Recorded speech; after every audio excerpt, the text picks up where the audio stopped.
Assalamualaikum warahmatullahi wabarakatuh. Jumpa lagi dengan saya Retno Trisningsih, CGP Angkatan 2 Kabupaten Malang. Kali ini kita akan membahas tentang tugas 2.1.A.9 koneksi antar materi modul 2.1.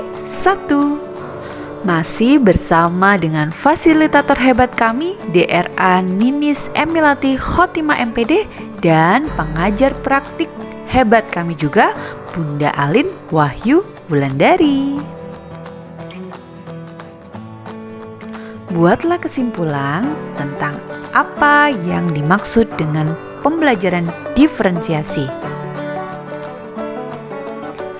Pembelajaran berdiferensiasi adalah serangkaian keputusan masuk akal atau common sense yang dibuat oleh guru yang berorientasi kepada kebutuhan murid. Keputusan itu pada akhirnya akan menjadikan lingkungan belajar yang mengundang murid untuk belajar dan bekerja keras, tujuan pembelajaran yang didefinisikan dengan jelas, penilaian berkelanjutan, merespon kebutuhan belajar murid, dan manajemen kelas yang efektif. Lalu, bagaimana hal ini dapat dilakukan di kelas? Yaitu dengan memetakan kebutuhan belajar murid. Menurut Tomlinson, kita dapat mengkategorikan kebutuhan belajar murid paling tidak berdasarkan 3 aspek, yaitu kesiapan, minat, dan profil belajar murid. Saat kita mengajar, menyesuaikan tombol dengan tepat untuk berbagai kebutuhan murid akan menyamakan peluang mereka untuk mendapatkan materi, jenis kegiatan, dan menghasilkan produk belajar yang tepat di kelas kita. Dalam modul ini kita akan mencoba membahas 6 dari beberapa contoh perspektif kontinum tersebut dengan mengadaptasi alat yang disebut equalizer yang diperkenalkan oleh Tomlinson. Yang kedua, minat murid.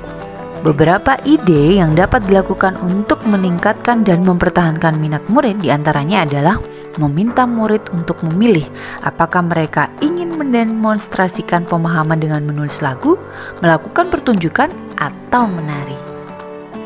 3. Profil belajar murid.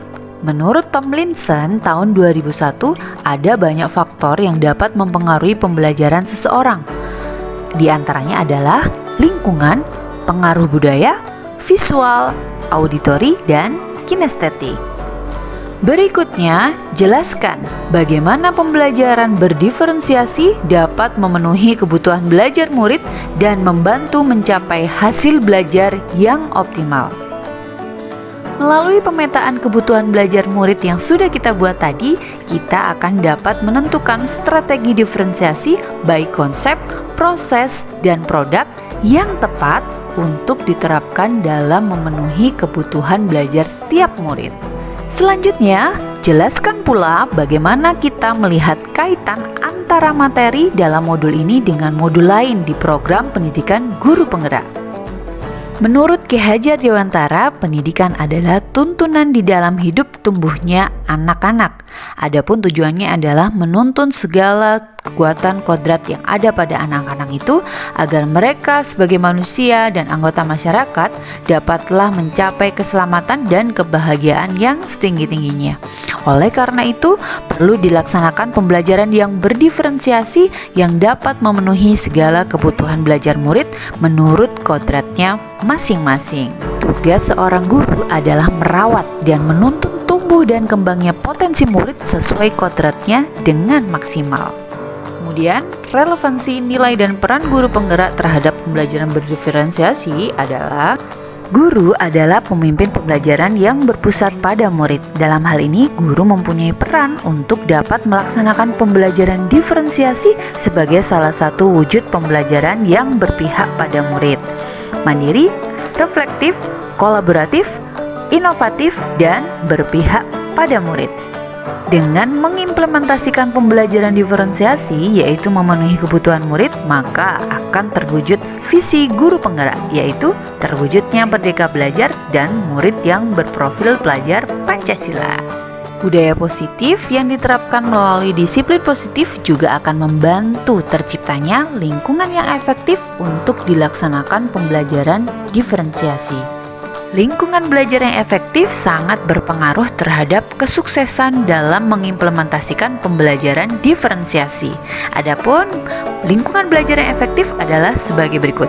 Suasana kelas saling menghargai, pembelajaran beriklim positif, guru ramah, murid merasa aman, kelas dipenuhi hasil pekerjaan murid, guru membantu pekerjaan murid, murid juga menyadari perkembangannya, adanya evaluasi kesiapan belajar, adanya klasifikasi murid, dan lingkungan belajar yang kondusif.